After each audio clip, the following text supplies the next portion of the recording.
అమెరికాలో Donald Trump ప్రెసిడెంట్గా గెలిచిన విషయం మనకు తెలుసు. అయితే ఈయన గెలుపు తర్వాత ఇజ్రాయెల్ ఇరాన్ యుద్ధంలోని అన్ని సమీకరణాలు మారనున్నాయి. డైరెక్ట్గా పాయింట్కి వెళ్తే నెల రోజుల ముందు ట్రంప్ తన ఎలక్షన్ క్యాంపెయిన్లో ఇరాన్ గురించి ఏమన్నాడో ఈ వీడియోలో ఒకసారి చూడండి.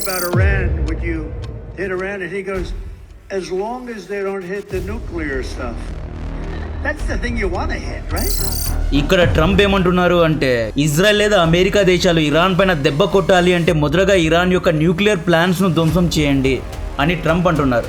ట్రంప్ ప్రకారం ఇజ్రాయెల్ ఇన్ని రోజులు హమాస్, హౌతీ, హెజ్బుల్లా పైన దాడులు చేస్తూ టైం వేస్ట్ చేస్తోంది.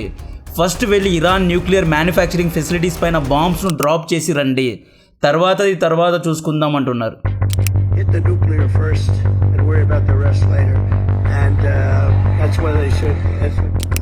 The nuclear first and worry about rest later అని స్వయానా ట్రంప్ ఇచ్చిన స్టేట్మెంట్ ఇది. ఇప్పుడు ట్రంప్ గెలిచారు, నెక్స్ట్ ఏం జరగబోతోంది? ఇరాన్కు ఎందుకని ట్రంప్ పైన పగ ఉంది? ట్రంప్ చంపిన పెద్ద ఇరాన్ మిలిటరీ లీడర్ ఎవరు?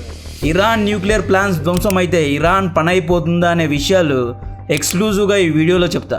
వీడియో రీచ్ కోసం లైక్ అండ్ సబ్స్క్రైబ్ చేయండి. నిన్న ట్రంప్ గెలుస్తున్నాడు అనే ట్రెండ్ వస్తున్నప్పుడు ఇజ్రాయెల్ ఎక్స్ అకౌంట్స్ వైరల్ చేసిన tweet rest in peace Iran nuclear plant అని. నిన్న ట్రంప్ గెలిచిన తర్వాత ఇరాన్ రెజిమ్కు ఇరాన్ మిలిటరీ యొక్క అఫీషియల్ టెలిగ్రామ్ ఛానల్ అయిన బిస్మిసి అనే ఛానల్ ద్వారా ఒక వార్నింగ్ వచ్చింది. ఆ వార్నింగ్ ఏంటి అంటే మా ఖాసెం సులేమానీని చంపిన ట్రంప్ను మేము వదిలిపెట్టాము, ప్రతీకారం తీర్చుకుంటాము అని వార్నింగ్ ఇచ్చారు. ట్రంప్ను చంపేస్తాము అన్నట్లు వార్నింగ్ ఇచ్చారు. ఇప్పుడు ట్రంప్కు ఇరాన్కు మధ్య ఉన్న వైరం గురించి చెప్తా. ఇది ఇరాన్. మిడిల్ ఈస్ట్లో ఇయర్ 1950s, 1960s కాలంలో ఇరాన్ అమెరికాకు మిత్రదేశంగా ఉండేది. ఇరాన్కు రాజుగా రెజా షా పేహ్లవీ ఉండేవాడు. ఈయన అమెరికా, యూరోప్ దేశాలకు చాలా కావాల్సిన వ్యక్తి. ఇతన్ని CIA సపోర్ట్ చేసేది. 1960sలో అమెరికా ఇరాన్లో న్యూక్లియర్ ప్లాంట్స్ను నిర్మించడానికి సహాయం చేసింది. 1979లో ఇరాన్లో ఆయతుల్లా ఖొమైనీ తిరుగుబాటు చేశాడు. రెజా షా ఓడిపోయాడు, పారిపోయాడు. ఆయతుల్లా ఖొమైనీ కట్టర్ ఇస్లామిక్ నాయకుడు. అమెరికా, ఇజ్రాయెల్ అన్నా, పాశ్చాత్య దేశాలన్నా, వెస్టర్న్ కల్చర్ అన్నా, మోడర్నైజేషన్ అన్నా ఇష్టం లేని వ్యక్తి ఆయతుల్లా ఖొమైనీ. మొదట్లో ఖొమైనీ న్యూక్లియర్ వెపన్స్ హరామ్ అని, ఇది ఇస్లాంకు విరుద్ధమని దీన్ని తయారే చేయలేదు. కానీ ఎప్పుడైతే 1989లో ఇప్పటి అలీ ఖమేనీ ఇరాన్కు సుప్రీం అయ్యారో అప్పటి నుండి ఇరాన్ న్యూక్లియర్ ప్లాంట్స్ను తిరిగి నిర్మించడం మొదలుపెట్టింది. 1990sలో రష్యా ఇరాన్తో జాయింట్ అగ్రిమెంట్ చేసి న్యూక్లియర్ ప్లాంట్ సైంటిస్టులను ఇచ్చి యురానియంను ఎన్రిచ్ చేసే టెక్నాలజీని ఇచ్చింది. 1991లో చైనా ఇరాన్ న్యూక్లియర్ ప్లాంట్కు సపోర్ట్ చేసింది.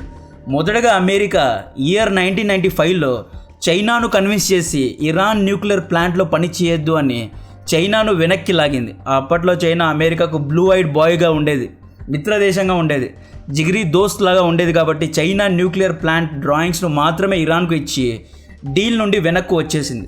ఇయర్ 1995 వరకు ఇరాన్ ప్రపంచానికి ఏమని చెప్పింది?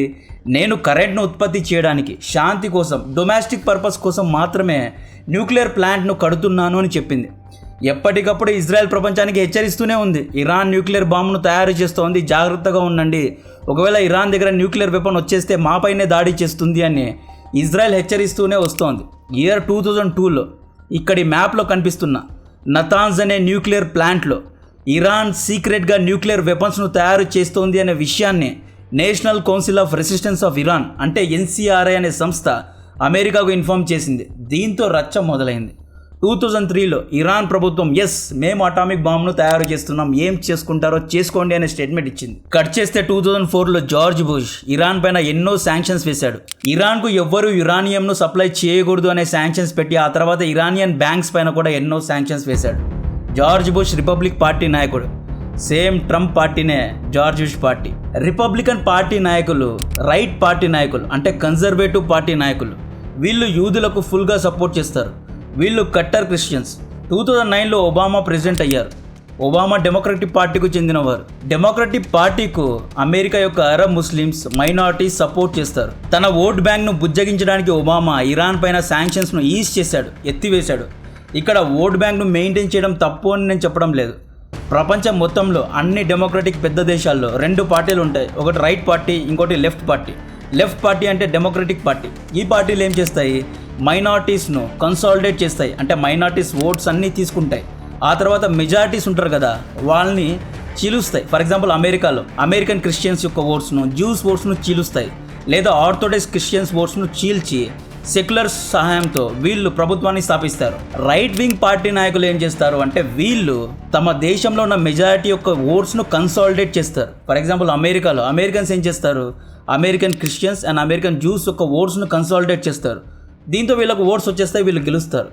సో ఇదే అండి, ఎక్కడైనా ఇదే జరిగేది. భారత్లో కూడా అంతే. కాంగ్రెస్ పార్టీ మైనారిటీస్ అండ్ మెజారిటీలను చీల్చి ఓట్స్ను కన్సాలిడేట్ చేసి గెలుస్తుంది. బీజేపీ పార్టీ మెజారిటీస్ను కన్సాలిడేట్ చేసి గెలుస్తుంది.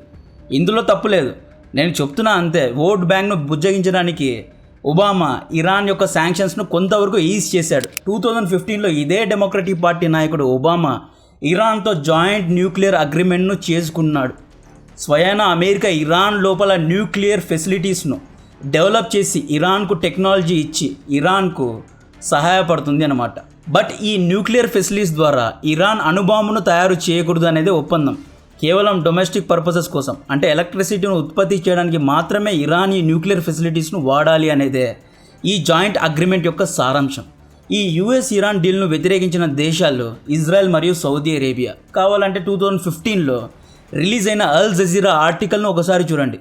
అరబ్ మీడియా అయిన హమాస్కు సపోర్ట్ చేసే అల్ జజీరా స్వయాన ఈ ఆర్టికల్ను రిలీజ్ చేసింది. ఈ ఒక్క ఆర్టికల్తో మీకు అమెరికా మిడిల్ ఈస్ట్ రాజకీయాలు అర్థమవుతాయి.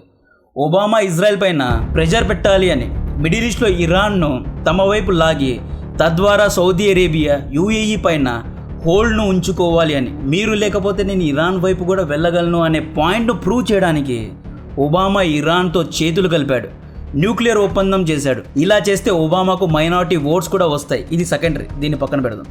ఇప్పుడు ఇజ్రాయెల్ సౌదీ ఎందుకు వ్యతిరేకించారు అంటే సౌదీ వాదన ఏంటి అంటే ఇరాన్ అనేది షియా ముస్లిం దేశం, మేము సున్నీ ముస్లిమ్స్. ఇరాన్ను మీరు పవర్ఫుల్ చేస్తున్నారు, ఇరాన్కు మీరు న్యూక్లియర్ ఫెసిలిటీస్ని ఇస్తున్నారు, టెక్నాలజీ ఇస్తున్నారు, ఇరాన్కు అన్నీ నేర్పిస్తున్నారు. రేపు ఇరాన్ సైలెంట్గా సీక్రెట్గా న్యూక్లియర్ వెపన్స్ను అటామిక్ బాంబ్స్ను కూడా తయారు చేసి దాన్ని మా పైన వాడుతుంది, మమ్మల్ని భయపెట్టిస్తుంది, మా యొక్క ఇంట్రెస్ట్ పైన దాడి చేస్తుంది. ఇంకా బాగా తమ యొక్క ఆర్థిక వ్యవస్థను డెవలప్ చేసుకుని ఆ తర్వాత ఇవే డబ్బును షియా మిలిషియా అయిన హౌతీ హెజ్బుల్లాకు ఫండింగ్ చేసి ఇంకా స్ట్రాంగ్ అయిపోతుంది, మాకు బాగానే బొక్క పెట్టారు అని సౌదీ అరేబియా బాధపడింది. ఇజ్రాయెల్ ఎందుకని ఈ డీల్ను వ్యతిరేకించింది అంటే అమెరికాలో యూదులు చాలా మంది ఉన్నారు. సో ఇజ్రాయెల్ అమెరికా మిత్ర దేశం. సో అమెరికా వెళ్ళి ఇరాన్తో సైలెంట్గా డీల్స్ చేసుకోవడం ఇజ్రాయెల్కు నచ్చలేదు. ఆటం బాంబ్ అనేది మామూలు బాంబ్ కాదండి. హిరోషిమా నాగాసాకిలో ఆటం బాంబ్ వేశారు. ఒక సెకండ్లో 1,40,000 మంది ఆ బాంబ్ వల్ల చనిపోయారు. మీరు వరల్డ్ వార్ II డాక్యుమెంటరీస్ చూడలేదు అంటే వెంటనే వెళ్ళి చూడండి. నిజంగా ఏ ఫిక్షనల్ మూవీస్ దీనికి సరితూగవు. నెట్ఫ్లిక్స్, అమెజాన్ ప్రైమ్లో డాక్యుమెంటరీస్ ఉన్నాయి, వెళ్ళి చూడండి.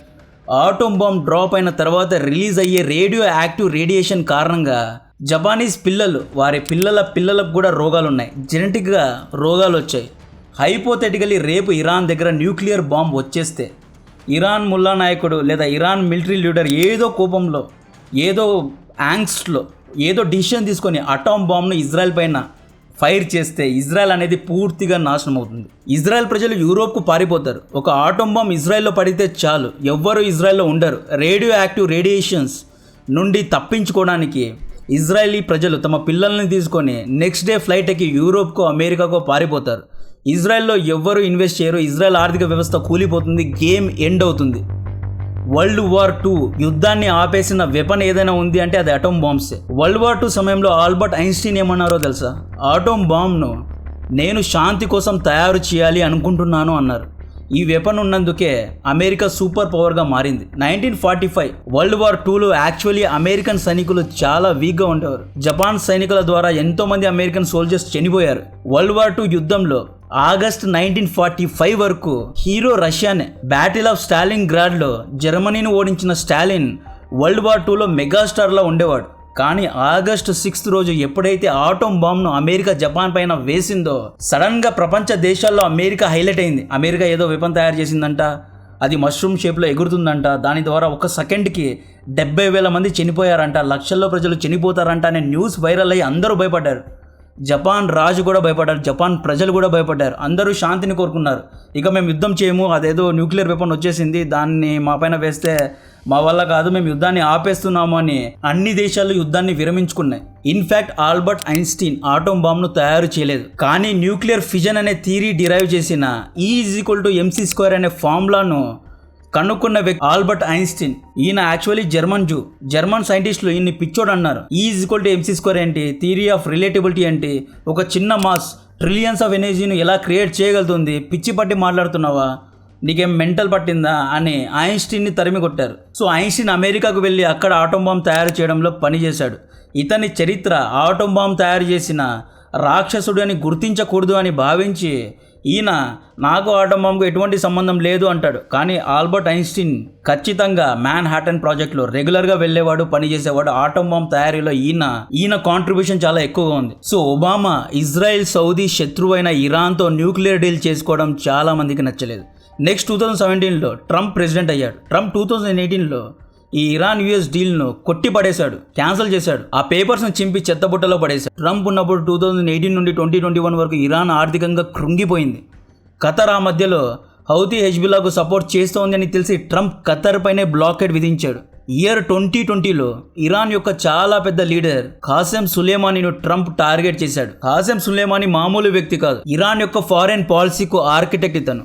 ఇరాన్ మిలిటరీ యొక్క ఎలైట్ కుడ్స్ ఫోర్స్కు కమాండర్ ఇతను. స్వయానా అలీ ఖమేనీకు విశ్వాస పాత్రుడు.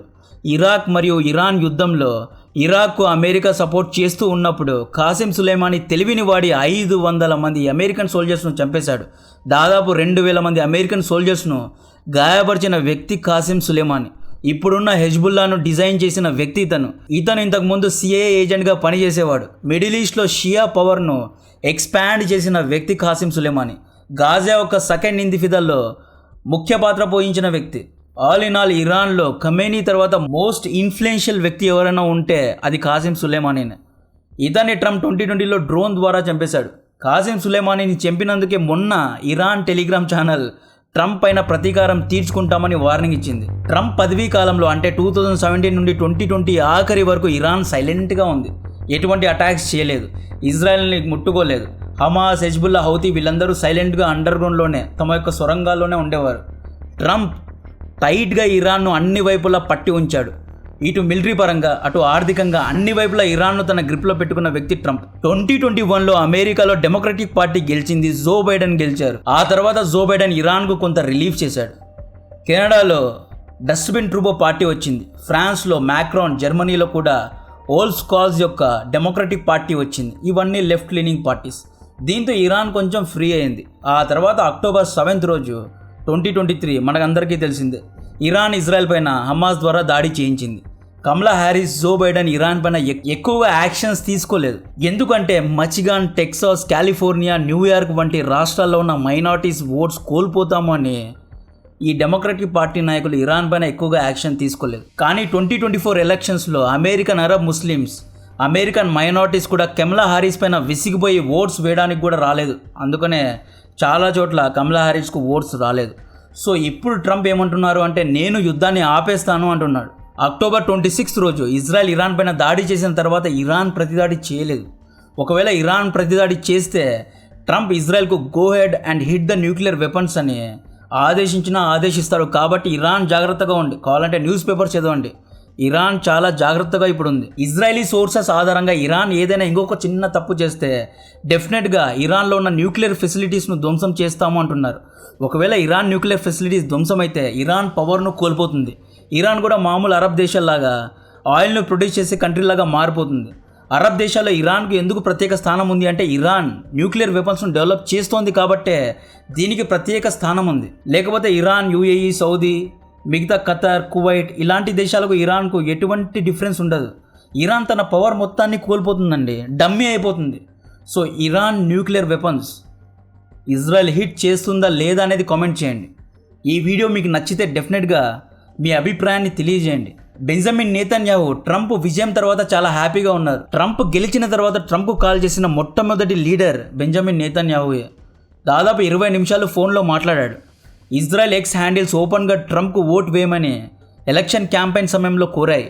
ఇక్కడ Benjamin Netanyahu cutter conservative party నాయకుడు, ట్రంప్ కూడా సేమ్ ఐడియాలజీ కలిగిన వాడు కాబట్టి ఈ ఇద్దరికి డెఫినెట్గా మ్యాచ్ అవుతుంది. డెఫినెట్గా ఇజ్రాయెల్ ఇరాన్ యుద్ధంలో ద ఎండ్ అతి త్వరలో చూడబోతున్నాం. ఇరాన్లో న్యూక్లియర్ ఫెసిలిటీస్ను ధ్వంసం చేస్తే సౌదీ అరేబియా కూడా హ్యాపీగా ఫీల్ అవుతుంది. కంటెంట్ నచ్చితే వీడియోను లైక్ చేయండి, ఛానల్ను సబ్స్క్రైబ్ చేసి అందరికీ షేర్ చేయండి. జై హింద్.